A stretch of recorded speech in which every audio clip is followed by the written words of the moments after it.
Good morning, this is Sketchbook 25. Half of this will still be about Piku, and then the other half is about making it to the ward. Okay.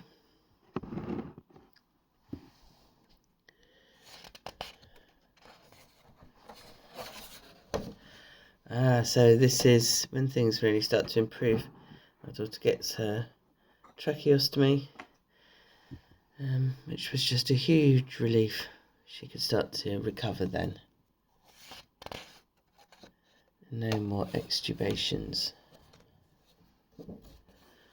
So I did some drawings about tracheostomies and the sort of ups and downs of that process, and partially because it's not something people talk about much, so I thought it would be a useful thing to kind of spread awareness of, I guess. Yeah, so I make the walk every day from Ronald McDonald House over to see her, and yeah, I could definitely do it in my sleep.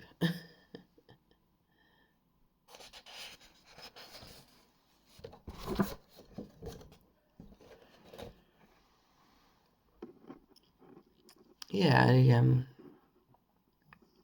when she sort of first started coming round after the op, after a little while she started exploring it with her hands, which was a bit scary at first. You thought, oh crumbs, she's going to pull it out, but she never has even tried. She just explored it to try and understand.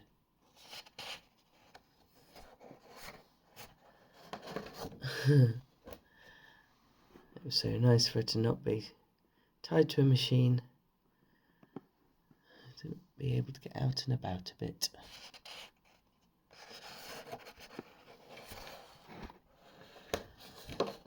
This is when you can hear another family going through a tough time, and you can't really say anything to them, but you sort of send this imaginary hug, and it feels frustrating because you wish you could do more, but that's what you do.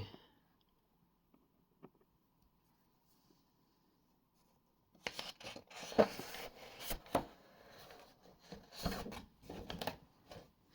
mean, yep, goes without saying.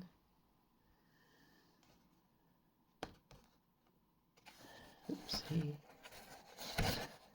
Dear. So with trackies you have to change the ties and the dressing every day, and at first that is really quite nerve-wracking and fiddly, but you get the hang of it, and she has got the hang of it. Oh, this was actually going back to when things were a bit tougher before I drew this. It's very strange, you kind of walk through the hospital feeling terrible and can't understand how other people could possibly be happy. You know, you have your own little, like, I don't know, misery bubble, I suppose, but it's awful. It's a horrible feeling.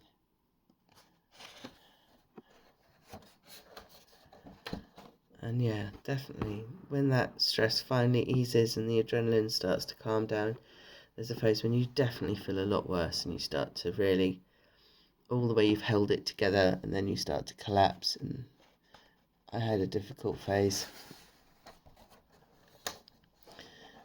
So yeah, this was more just about trackies and suctioning. You sort of get used to it.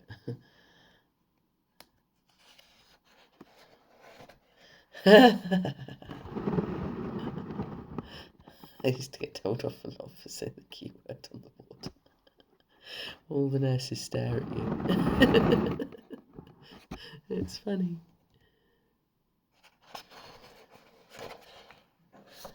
Oh, I haven't finished that yet. That one isn't going to be for sale. That's for the Ronald McDonald House. And then, yeah, this was as we were coming to the end of our time on the unit. That was my thank you to them. And,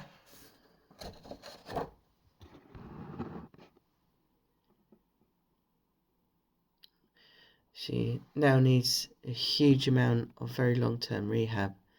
And one of the things I've really learnt here is about meeting her where she is. And the staff here, and particularly actually the teaching staff here, are phenomenal at this. They never give up on her. and they just, they go again and they go again each day. It's amazing, actually. That's just a quote from a nurse that made me laugh.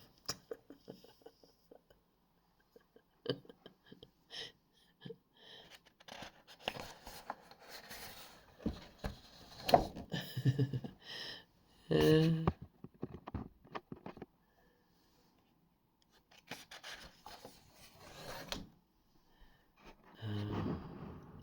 of the times I went home to have a break and I just literally curled up in a dark room for the entire time with the dog. That's what I needed.